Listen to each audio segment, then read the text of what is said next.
webinar. On behalf of European Pharmaceutical Review and Metabolon, I'd like to thank you all for attending. I'm your moderator, my name is Nikki Withers, and I am the editor of European Pharmaceutical Review. Today's speakers will be Brian Kepler, who is Director, Discovery and Translational Sciences at Metabolon, Lisa Ford, who is Associate Director, Clinical and Targeted Analysis at Metabolon, and Giuseppe Astorita, who is Senior Scientific Marketing Manager at Metabolon. Following their presentation, we will move on to a live question and answer session where you can pose questions to today's speakers. Please remember that you can submit questions at any point during the webinar using the questions panel, which is situated in the menu on the right. So without hesitation, may I pass you over to today's keynote speakers, Brian Kepler, Lisa Ford, and Giuseppe Astorita. Hi, welcome everyone. My name is Giuseppe Astorita, and I'm a Senior Scientific Marketing Manager at Metabolon. Today I'll be discussing biomarker-driven drug development and why how Metabolomics can help you with biomarker discovery and validation. The use of biomarkers is highly encouraged by regulatory agencies such as FDA and EMA to increase the efficiency and success rate of drug development and clinical trials. A biomarker is a defined characteristic that is measured as an indicator on normal biological processes or pathological processes or biological responses to an exposure or therapeutic intervention. FDA defines 7 biomarker categories, illustrated here on this tree. They include risk, diagnostic, monitoring, prognostic, predictive, response, and safety biomarkers. And to paraphrase a quote taken from the FDA, these biomarkers help to lower the barriers and increase the success rate of drug development. And they are one of the most important things we can strive for in the drug development process. Here is an example of the context of use of these biomarkers across the continuum of the drug discovery and development process, from basic research with the discovery of molecular pathways leading to disease, through translational and preclinical research with biomarkers helping with understanding of the mechanism of action, the PK/PD, and dose selection, till the clinical phases during which biomarkers can help with the stratifications, patient selections, dose selection, and safety and efficacy assessment. One of the most effective tools to discover and validate biomarkers is metabolomics. Metabolomics provides a snapshot of the entire physiology of biological system. Notably, metabolites derive not only from the biological activity of the cells, reflecting the genomic variation of the individuals through proteins and enzymatic activities, but also from the environment, including the effect of drugs, diet, lifestyle, and not the least, the effect of the microbiome on the metabolome. Therefore, metabolomics describes the ultimate molecular phenotype, making it an ideal tool for biomarker discovery and validation. The biomedical community has been analyzing metabolites and lipids for a long time, but recently there's been an exponential growth in the number of scientific publications on metabolites and lipids. A PubMed search for metabolomics or lipidomics or lipids and metabolites brings up over 1.7 million counts with an incremental growth across the years. And note here the decline in 2020 as an effect of the COVID pandemic. But it's not just basic research as using metabolomics, but metabolomics indeed is being used also for drug development and clinical trials. Over 18,000 clinical trials have been using metabolites or lipids as endpoints. Of these, over 7,000 studies were funded by industry alone. These studies were initiated across the entire globe, as you can see from this map to the left, with Europe and US leading the count. In terms of conditions, the measurements of metabolites and lipids are used for a large variety of diseases, from metabolic disorders, which are a component of many other more complex disorders, to cardiovascular diseases, brain diseases, inflammatory skin diseases. It turns out that Metabolon is a pioneer and a leader in measuring metabolites and lipids. For over 20 years, we have been delivering high-quality data and insights to the life science community. We are able to measure over 5,000 metabolites across 70 metabolic pathways. Our labs are fully ISO 9001:2015 certified for analytical diagnostic testing, and we are certified by CLIA and accredited by the College of American Pathologists for diagnostic testing in human samples. Last but not least, we have a significant expertise in bioinformatics and data interpretation, with a small army of PhD scientists interpreting the data to generate meaningful results, which contributed to over 2,000 publications. During the last 20 years of activity, we have completed over 10,000 projects across 500 plus disease conditions, including aging, diabetes, cancer, neurodegenerative disorders, and cardiovascular disease. We have been delivering high quality data and insight to 3 proven solutions. Number 1, global metabolomic analysis, profiling with a high degree of chemical accuracy over 5,000 metabolites. The second proven solution is a complex lipid panel, which provides absolute quantification over 1,000 lipid species across many classes and subclasses. And finally, we have our targeted metabolomics analysis, providing both off-the-shelf and customizable assays for more quantitative measure of metabolites and lipid species of interest. In the next part of this presentation, we will show some case studies using metabolomics for biomarker-driven drug development, showing applications of both our untargeted and targeted technology to accelerate and de-risk decision-making in drug development. In particular, Brian Kepler, the director of our translational group, will illustrate examples of applications for our untargeted technology for drug development. And Lisa Ford, the director of our targeted group, will cover our targeted technology for drug development. We will wrap up at the end with major takeaways and open up for questions and answers. Please remember, you can always submit questions at any point during the webinar using the questions panel situated in the menu on the right. So without further hesitation, may I pass over to today's keynote speakers, Brian Kepler and Lisa Ford. Thank you, Giuseppe. My name is Brian Kepler. I'm the Director of Discovery and Translational Sciences at Metabolon. And following on with what Giuseppe mentioned in his introduction, I'm going to walk you through some different case studies which have utilized global metabolomics for biomarker discovery and drug development. Now, biomarker development is a multi-step process, all the way from discovery to qualification and finally utilization. Now, in the discovery phase, the quantity of different analytes to be tested or evaluated needs to be as broad as possible. And Metabolon is really the best suited in terms of doing this with our really unchallenged, comprehensive library of over 5,000 metabolites. And these are not just putative identifications, but tier 1 fully annotated metabolites. So really casting the net as wide as possible, leaving no stone unturned, so that you can identify any number of metabolites in any matrix as well. So looking at tissues or blood, urine, saliva, the importance of looking at these peripheral tissues and biofluids is of particular importance because of their non-invasive collection methods in clinical trials. Now, as you take this discovery approach and identify your candidate biomarkers, you start to whittle down the different candidates and then perform targeted assays, for which my colleague Lisa Ford will talk about in the next slide.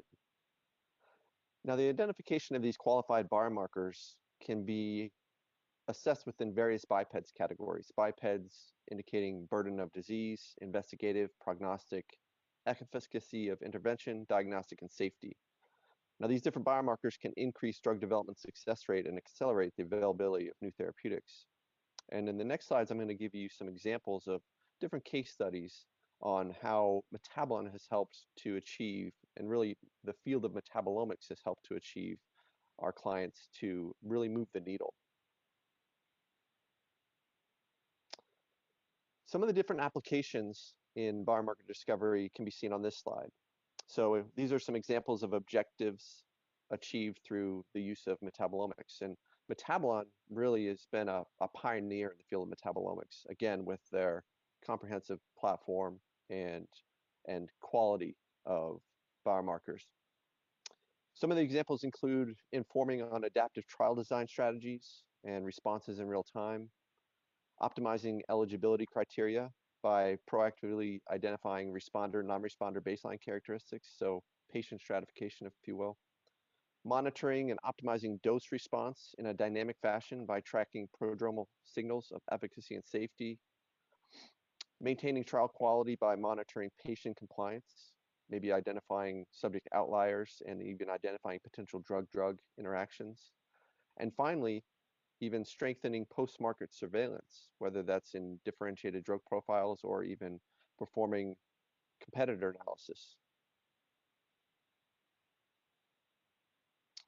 Now, in this first case study I wanted to talk about is in the field or the therapeutic area of NASH, right? NASH is characterized by increased de novo lipogenesis. And within de novo lipogenesis, one of the key rate-limiting enzymes is ACC, or acetyl-CoA carboxylase. And acetyl-CoA carboxylase catalyzes the conversion of acetyl-CoA to malonyl-CoA. Now, within this study, an evaluation of safety and efficacy of a novel ACC inhibitor was performed in a phase 2 trial of NASH patients.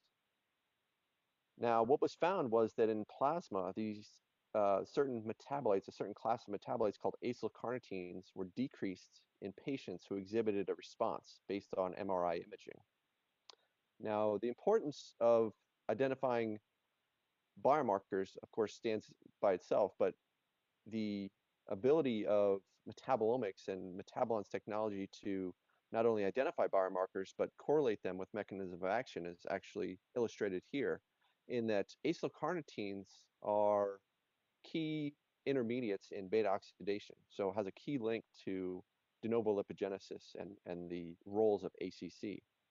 So as I mentioned, ACC will convert acetyl-CoA into malonyl-CoA, and in fact, malonyl-CoA inhibits an enzyme called CPT1, carnitine palmitoyltransferase 1, which is an enzyme in the mitochondria and catalyzes the conjugation of carnitine onto different fatty acids so that they can be imported into the mitochondria. And these carnitine species can act as surrogates of the acyl-CoA species, which are commonly involved intermediates in beta oxidation.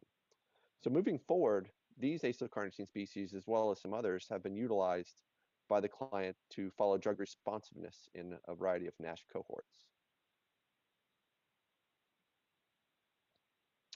And this next example really illustrates a great application of translatability in PD biomarker discovery. And this is in the therapeutic area of cancer, looking at PI3 kinase inhibitors. And it takes it from the preclinical all the way to the clinical phases. So PI3 kinase has a key role in cellular metabolism in cancer. And initially in the preclinical phase of this work, mouse plasma was used. And multiple metabolic or metabolite classes displayed a reversal of profile with a class 1 PI3 kinase inhibitor, pictilosib. Those classes included such metabolites such as amino acids and lipids. And what I mean by a reversal of profile is that looking at PTEN deficient tumor mice, so mice that do not express the PTEN protein, and comparing those PTEN deficient mice to non-tumor bearing controls revealed a certain increase or decrease, depending on the species, in various metabolites. Now, the application of the inhibitor to this reversed those, showing good efficacy. Following on, the information and insight gleaned from the metabolomics was used in a phase 1 dose escalation trial. And the metabolites of interest were found to return to baseline after washout, and then reintroduction of the drug reintroduced that change. So these findings suggest that plasma metabolomics is a valid tool in assessing biomarker modulation in early clinical trials, and actually was able to inform on the phase 2, the next step, and give increased confidence in dose selection. This next case study is in the therapeutic area of Alzheimer's disease, and really approaches the application of strengthening regulatory submissions and really validating metabolomics as a tool that can be used to provide valuable support for an application. In this study, a PPAR delta gamma agonist was utilized. Now, PPAR, or peroxisome proliferator activated receptor, is critical in regulating glucose and lipid metabolism. And the agonist that was used is a brain-penetrant dual PPAR delta gamma compound. The idea to approach treating Alzheimer's disease from this publication arose from the observation that PPAR delta null mice, so mice that do not express PPAR delta, actually exhibit Alzheimer's disease-like phenotype, which allowed for the movement into subjects with Alzheimer's disease. And the objective outlined in this publication and case study was that of safety and tolerability. The specific and detailed characterization of various realms of metabolism, including lipid metabolism, for which ceramides and acylcarnitines were found to be perturbed, as well as metabolism related to insulin sensitization with changes in branched chain amino acids, was really crucial in concluding and supporting further clinical investigation of a new drug in a larger placebo-controlled clinical study.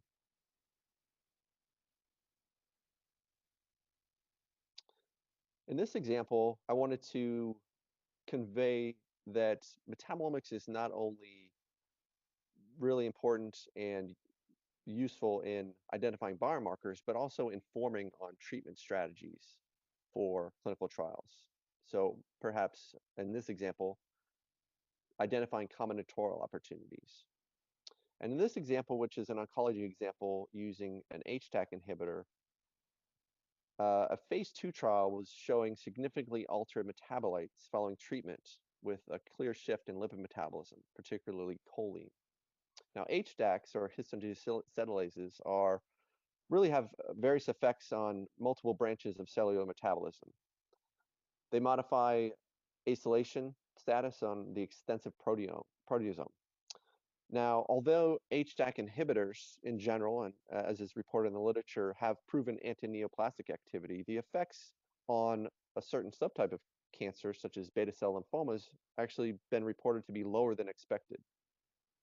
So what was employed in this publication was utilizing metabolomics profiling on patient plasma.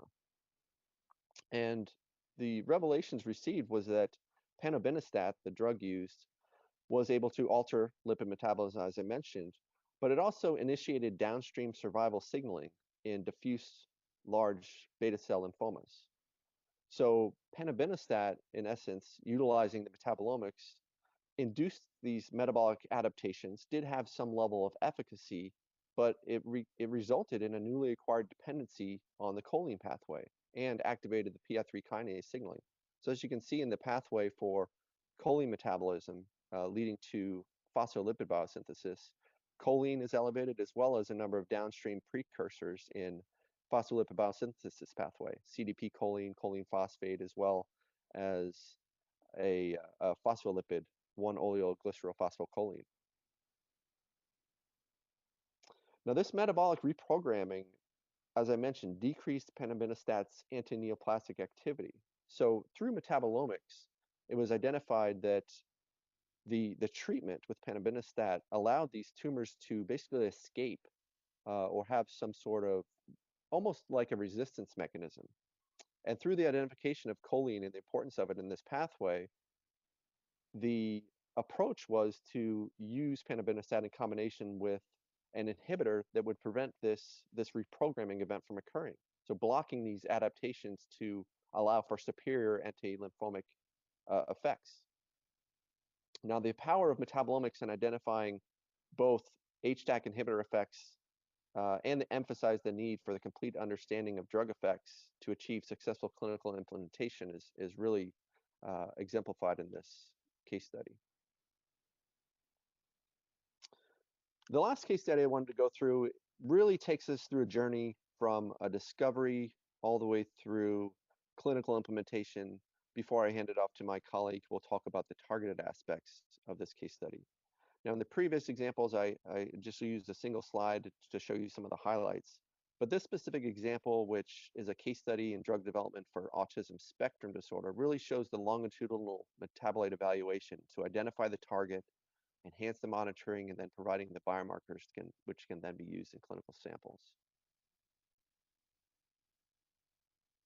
So autism spectrum disorder is known to have a strong association with multiple GI disorders. There's dysbiosis of the microbiota, and that is, of course, implicated in various central nervous system diseases, particularly ASD.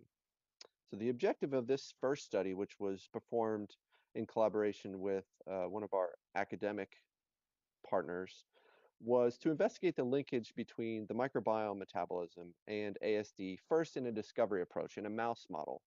The mouse model was a maternal immune activation model, which recapitulates some of these GI barrier defects. So this MIA model was crossed with a poly-IC to yield offspring who displayed autism spectrum disorder traits.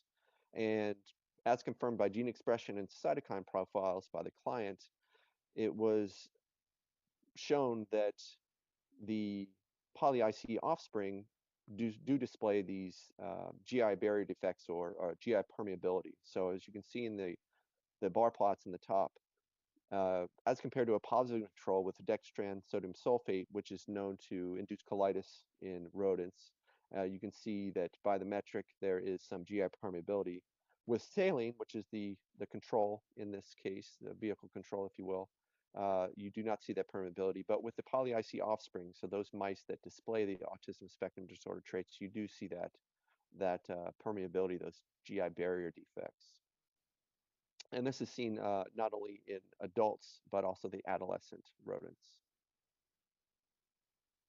Now, to confirm that dysbiosis of the microbiota, the client also did some metagenomic profiling. In the heat map, you see a hierarchical cluster of the different bacteria, Bacteroideae and Clostridia. And you can see that there's distinct differences in the top row versus the bottom row, the saline or positive control or negative control, sorry, and the poly-IC, displaying those ASD traits. Also in the PCA on the plot in the bottom, you can see distinct separation when comparing all species and OTUs, distinct separation of the purple S samples and the green P samples, S again being saline and P the poly-IC ASD phenotype bearing mice. And what was found was that if you look again at the GI barrier deficiency plot with the FITC intensity in that first bar graph in the middle, was again DSS positive control shows leaky gut. The saline does not. The poly-IC does.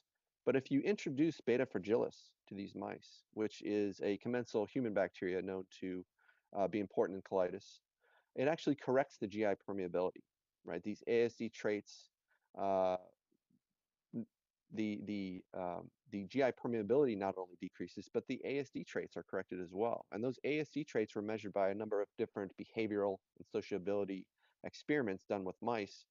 The example of which here is with marble burying. So a stereotype behavior is some behavior of burying marbles in a vessel. And as you can see with saline, the marbles buried is a lot lower than with the poly-IC, and then it returns back to the saline levels, that control levels, when you add bifidobacterium as indicated by P plus BF. So there's something about the introduction of a foreign commensal bacteria. And of course, these bacteria are, in essence, consuming and producing metabolites.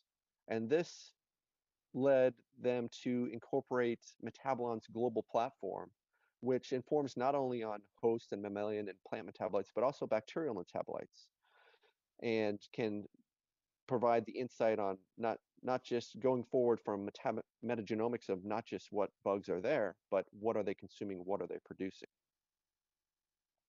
And what was found that there was a really distinct and clear and significant separation with GI permeability in the MAI poly-IC model that was reversed again with bifidobacterium incorporation or introduction.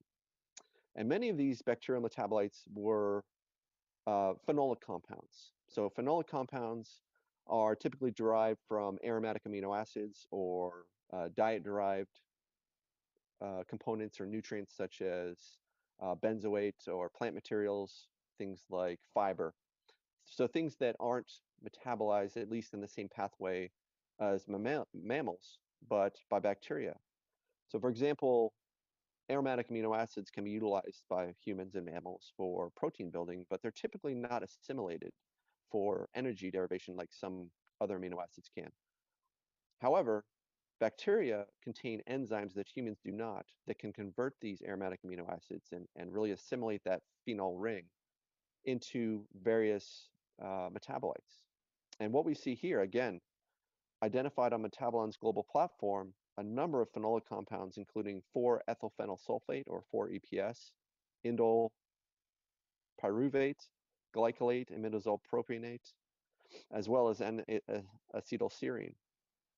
And again, as you can see, most starkly shown with almost a 46-fold change with 4-EPS, that 4-EPS is almost unidentifiable in the saline control group. When you have your MIA poly-IC mice who again have this ASD phenotype, you see a large amount in the serum, right? This is produced in the gut, brought into the serum, and then it actually eventually has effects in the brain to have this ASD phenotype. And then incorporating or introducing bifidobacterium, again, you see that return to baseline. And you see similar trends with the other phenolic compounds.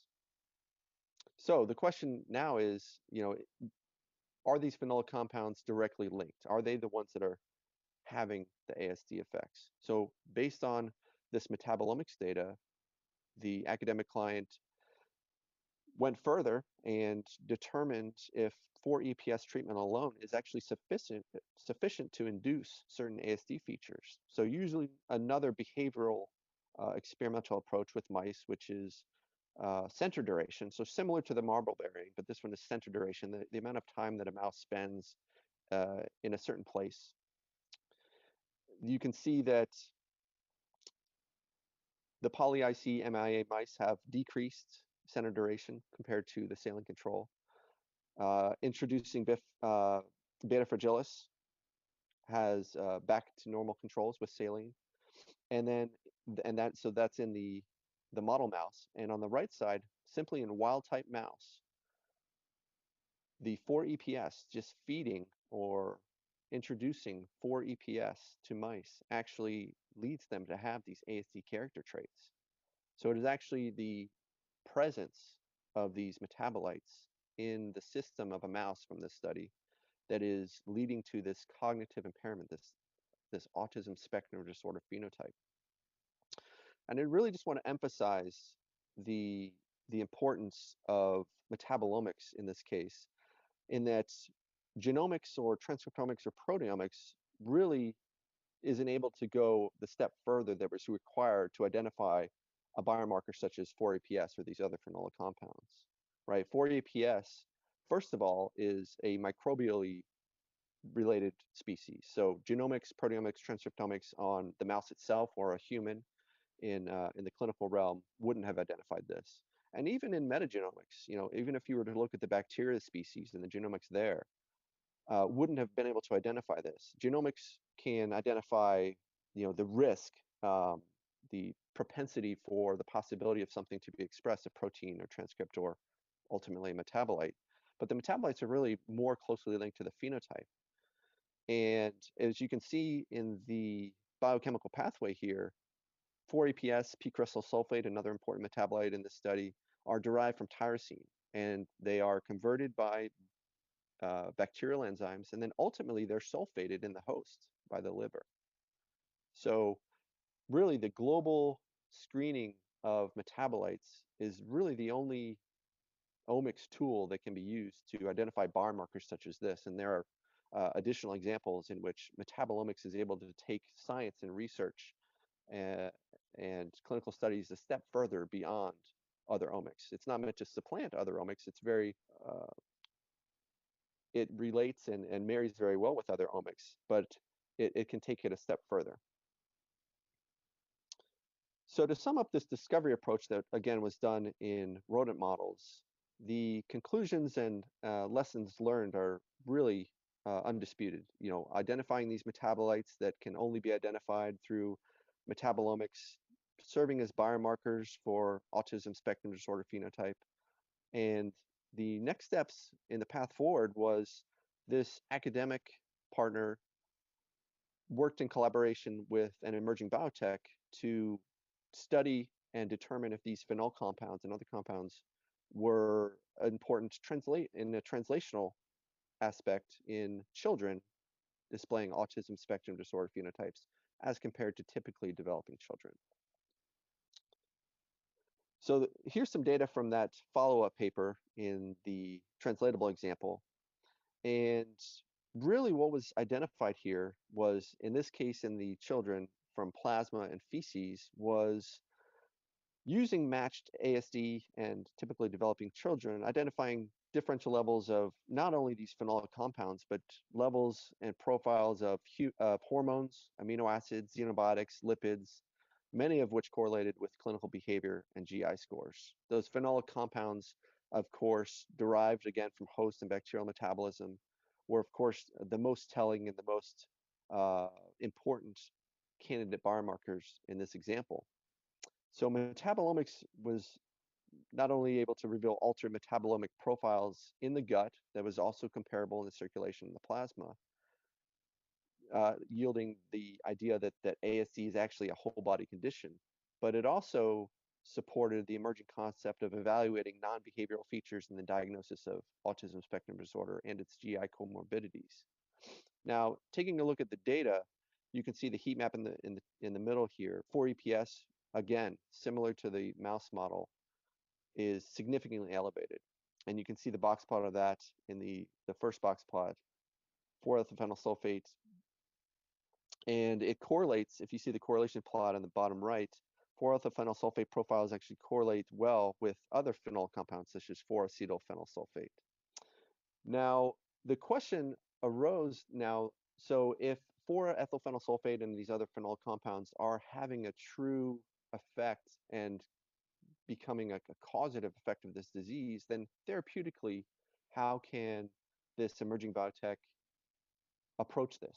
They can try to prevent its production, or they can try to get rid of the metabolite itself. And the approach that was used was to develop a gut-selective sequestering agent, right? A non-absorbable, non-digestible, biocompatible polymer that acts as a sequestrant to remove the metabolites from the gut for excretion to prevent them from being recirculated.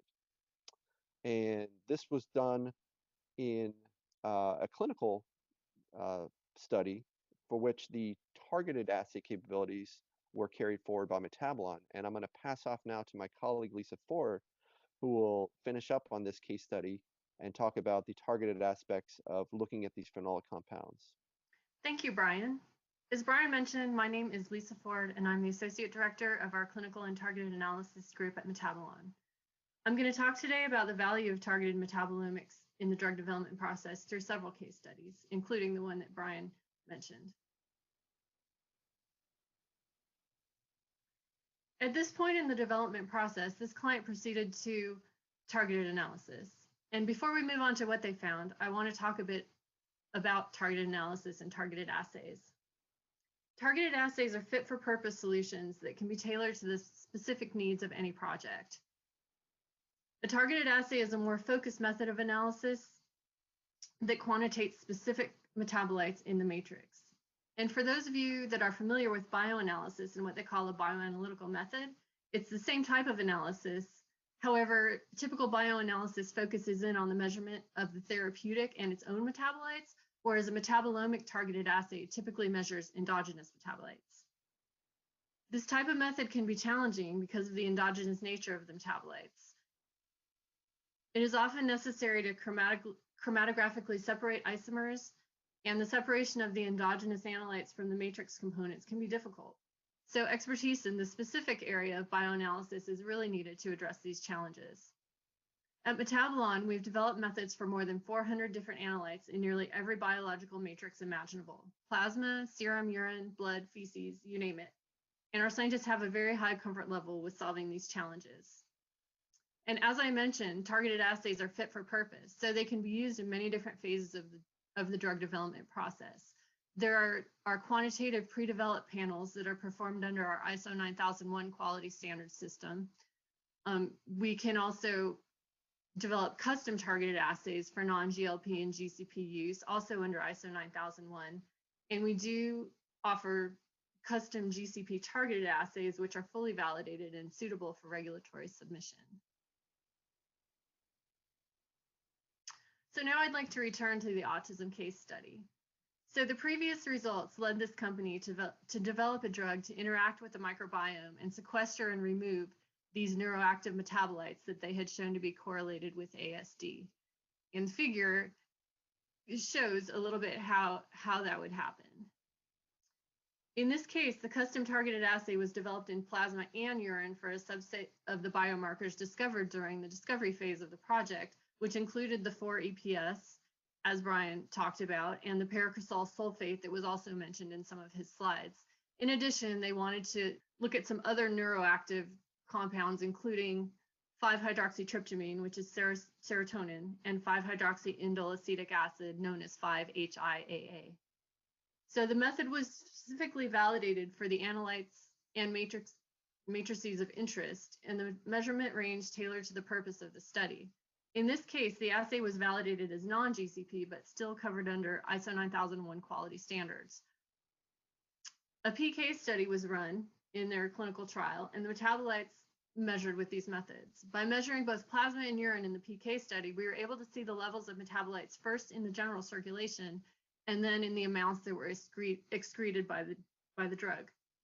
Overall, the treatment with this therapeutic resulted in reduction of leaky gut symptoms, improvement in repetitive behaviors, communication, and other ASD-related symptoms. The targeted assay confirmed that these 4 phenolic metabolites, 4-EPS, paracrysol sulfate, 5-hydroxytryptamine, and 5-HIAA, measured in the plasma and urine, were decreased in the treatment group versus control, to the point that the company trademarked these metabolites as NMMs, neuroactive microbial metabolites. A second example of fit-for-purpose targeted assays is the development journey of microbiome drugs SER-287 and SER-109 by a different company. This particular company has focused on the formulation of Firmicutes and other bacterial species to change the microbiome composition in disease where pathogenic bacteria are believed to be causing or contributing to the disease. Diseases such as ulcerative colitis and C. diff infections, for example, where they hope to show that dosing with the orally formulated bacterial spores would be followed by engraftment of the dosed species in the gut, resulting in changes in the microbiome metabolite composition. The first use of a targeted assay to give insights into this mode of action of these drugs was with SER-287 and our pre-developed non-GCP metabolite measurement panels for short-chain fatty acids and bile acids used in conjunction with their measurement of the SER-287 species. The short-chain fatty acid and bile acid panels are one of many quantitative panels that we've already developed at Metabolon due to high interest in specific groups of metabolites by different therapeutic companies. This company used these particular panels because a key metabolic activity of the gut microbiota is the fermentation of fiber, or non-digestible carbohydrate, which generates short-chain fatty acids as the principal end products. This process is primarily tied to beneficial bacteria. The composition of bile acids in the gut is also tied to microbiome composition.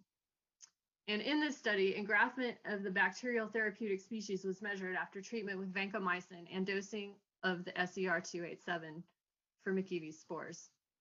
As shown in the figure, treatment with both vancomycin and daily or weekly dosing of the drug, the change in microbiome composition as measured by the engraftment of SER-287 species was confirmed by changes in both short-chain fatty acids and bile acids.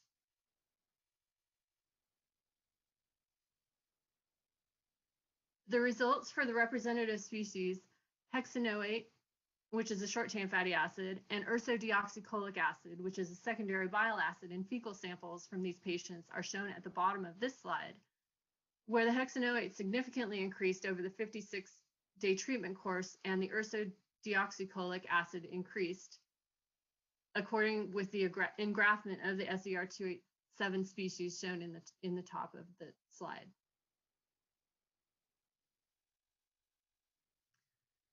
Once they'd used the pre-developed panels to show their proof of concept, the company moved on to a custom GCP assay for key bile acid metabolites for their next generation drug, SER109. SER109 is a purified bacterial spore therapeutic with a similar mode of action to SER287.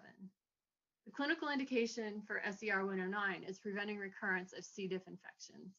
It's known that C. diff infections recur in 40 to 60% of patients, and that secondary bile acids are known to inhibit C. diff germination in the gut. So for this study, a custom GCP assay appropriate for full regulatory submission was successfully developed and validated for these secondary bile acid species in human stool.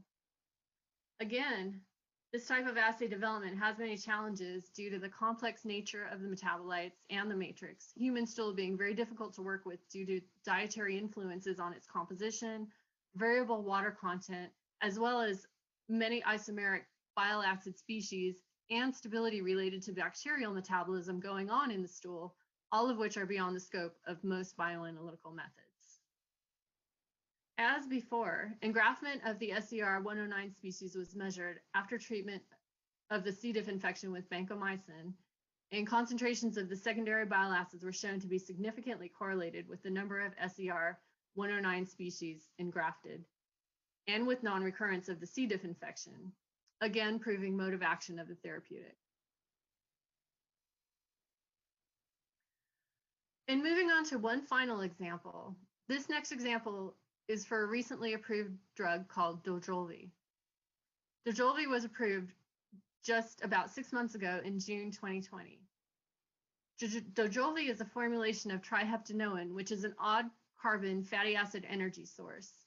Triheptanoin has many therapeutic indications, and in this case was successfully used for treating long-chain fatty acid oxidation disorder. When triheptanoin enters the circulation, it's metabolized first to heptanoate, which is a 7-carbon energy source in the cytosol, as shown in the figure. The heptanoate undergoes beta oxidation in the mitochondria to produce acetyl-CoA and propionyl-CoA, which fuel the Krebs cycle. In addition, oxidation of heptanoate in the liver leads to the export of 5-carbon ketone bodies, which can be metabolized in peripheral tissues or in the brain to produce acetyl-CoA and propionyl-CoA there. Prior to their involvement with Metabolon, the client had difficulty obtaining a method to measure these metabolites at detection limits low enough to provide meaningful data from their clinical study. A GCP custom assay, which was included in the regulatory submission for Dojolvi, was developed for hexanoate and BHP in plasma to follow the metabolism of triheptanoin over the time course. And with that, I'm going to throw it back to Giuseppe for some final thoughts on biomarker measurement in the drug development process. Thank you, Brian and Lisa, for your excellent presentations. I hope by now we'll all have a better understanding of the power of metabolomics for drug development. To wrap up and summarize, here are some of the major takeaways.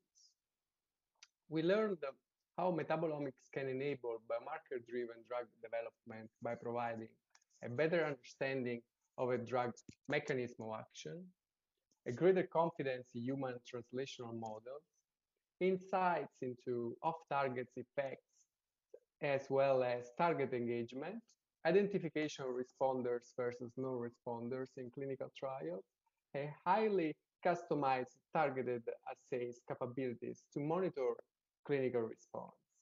Thank you, Giuseppe, and just wanted to say thank you as well, Brian and Lisa, for those excellent presentations. You can still submit questions using the question panel, which is in the menu on the right. So our first question is for Brian. Can we combine metagenomics and transcriptomics to find the metabolites? So yes, so looking at metabolomics, right, which is again the the interrogation of these biochemicals, these small molecules that Metabolon interrogates on the global platform and can do target assays for, the metabolites themselves can be correlated to other omics. For example, in looking at the substrate and product of a certain enzymatic reaction, you can overlay transcriptomics, let's say the EC number of a specific enzyme, to really marry and complement the transcriptomics with the metabolomics. Now, similarly, you can do the same with metagenomics, looking at the bacterial species, the population, the abundances of those, and this requires, of course, a lot of annotation and ontology in order to build that knowledge base for which Metabolon is actively engaged in creating. So the overlaying of the different omics, whether it's genomics, proteomics, transcriptomics, metagenomics, is definitely something that Metabolon is heavily involved in terms of comparing our metabolomics to those other omics to help our clients to achieve their objectives. Lovely, thank you very much for that, Brian. Our next question is for Lisa. Let me just check I get it. Why not use a full metabolomics panel? With a tailored panel, you might miss some metabolites that could provide more potentially essential insight.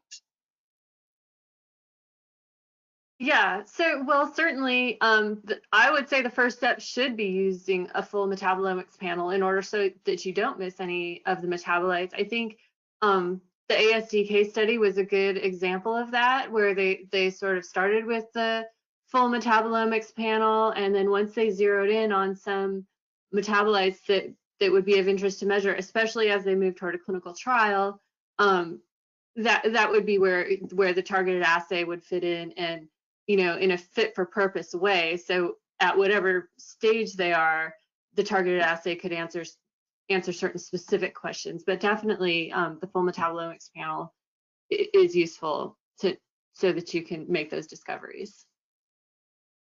Perfect, thank you, Lisa. And Brian, the next question is for you again. And one of our audience is asking, what have you seen as the challenge or challenges for identifying and quantifying the biomarkers? Yeah, that's a good question. So, the identification and quantification really is what Metabolon has built our platform to do. Really, the easy part is being able to identify the metabolites and quantify them in any given biological sample. The important thing to do, though, in order to achieve that objective, is to design a study that addresses your question, right? If you have a biological question to determine disease elucidation or mechanism of action or biomarker discovery, the design of your study, the controls you use, the comparators you use, time points, doses, etc., are of the utmost importance. At Metabolon, we've done a number of studies, and we really prefer to consult on an iterative basis with our clients to help to really direct that study design and help our clients to achieve that goals and those answers. So, the identification itself, I mean, I don't want to make it seem like it's an easy task. It may not be hard to run a mass spec and identify ion features from biological samples, but it's no small task. It's quite a large feat of what Metabolon has done over the last 2 decades in terms of building the bio-IT structure and really the code to interrogate this data, to reduce the noise, eliminate the noise, reduce the data into those tier 1 fully annotated biochemicals. So that's something that we really pride ourselves on in making this a chemocentric approach for our biomarker identification efforts. Lovely, thank you, Brian. We have another question for you, actually. Which is the better tissue to run metabolomics, serum or plasma, and are lipids part of your untargeted analysis? Yeah, really, serum and plasma are both very good matrices. Those two together are comprise most of the matrix, the largest percentage. As I mentioned before, any biological material you can harvest off of any living organism, any tissue from a mammal, a plant material. We've analyzed some quite exotic things. Looking at plasma versus serum, there's really very little differences. There might be some metabolites that you might see more prevalently in one versus the other, and that's a discussion we can have. If you'd like to contact us, we can take it offline. But both are very, very good. And the what can you repeat the second part of that question? Yes, of course. Are lipids part of your Oh, yeah. untargeted analysis? Yes, thank you. Yes, lipids are part. Again, I can go into a lot of detail offline about the different metabolite classes that are part of the global platform: amino acids, energetics, lipids, cofactors, vitamins, nucleotides. It's a very comprehensive, leaving no stone unturned. So lipids, yes, very much so. Of course, membrane specific lipids like the choline, ethanolamine. We talked a little bit about those in one of the case studies. Bile acids, eicosanoids, inflammatory markers, steroids, endocannabinoids. Very, very comprehensive interrogation of lipids, which are very well covered in matrices like plasma and serum. Thank you, Brian. So Lisa, the next question is for you. Did you manage to pick up ARA metabolites in stool samples? Actually, I think that might be a better question for Brian. Yes, the answer is yes. It might not have been recalling the heat map that I showed in that case study for the children in the autism spectrum disorder. You can see that there were many metabolites that were identified in the plasma that weren't identified in the species. But yes, typically the feces is a very good rich matrix for looking at metabolism, specifically microbiome. Obviously, there's actually quite a few microbiome derived metabolites you can see in the feces that aren't recirculated into the plasma, to get a lot of great insight into those bacterial populations and the typical perturbations you see either with disease or with drug treatment. So, marrying the two, looking at multiple matrices to give a more complete picture. And obviously, as we saw in that case study, there are things that are in the feces that do get recirculated, and you see them. So it can be metabolite specific, it can be disease specific. So biochemistry, metabolomics is a very contextual science, and there's no real fit for purpose tailored interpretation, which makes it difficult, but really which allows Metabolon to take our clients' research a step forward and give them that actionable insight. Thank you, Brian. I think we've got a little bit more time. Hopefully this question makes sense to you. Was there a difference in metabolic profiles in various species? Did you find anything, and which trends were near to humans? So biochemistry is very well conserved, much more highly conserved than other omics. A similar protein with a similar activity or job or role might be seen in one species versus another. It might have some amino acid incongruencies, but mostly they can be the same as well. But biochemistry, citrate, an intermediate in the TCA cycle. Citrate is citrate in a human and a mouse and even in a plant. It's very highly conserved. Of course, there's going to be certain species, when you get to bacterial versus human or human versus plant, that are found in one species and not in another. But really the translatability, which I think is most applicable, at least for this talk and probably this audience, is the important point to make, in that when you're looking at rodents, mice, rats, and non-human primates, and pretty much any clinical or preclinical organism you're gonna look at, the translatability is very high, and it's very well conserved. Biochemistry is, which makes it, as the example in autism spectrum disorder with the phenolic compound 4-ethylphenyl sulfate illustrated, translatability is very important and can be very highly conserved, if not exact, in metabolomics. Great, thank you. I think we've got time for one last question. So Lisa, this one I think is for you. If I don't have a GCP method, will the EMA and FDA accept my data? Yeah, sure, I can answer that. So as our case study demonstrated, the value of the targeted assay is really that it is fit for purpose. So depending on the goal of your measurement as far as your regulatory submission, that would decide whether you would want a non-GCP or a GCP assay. So in the case study for the ASD, in fact, that was a non-GCP method that was submitted to the FDA and found to be very useful. And then in other cases, our GCP methods are submitted to the FDA. And really the difference between the methods at Metabolon is just the strictness of the assay validation. So the GCP assay would be validated strictly according to the FDA and EMA guidelines, whereas the non-GCP assay is still validated and using very similar acceptance criteria, however, maybe not as comprehensive in nature as the GCP validation.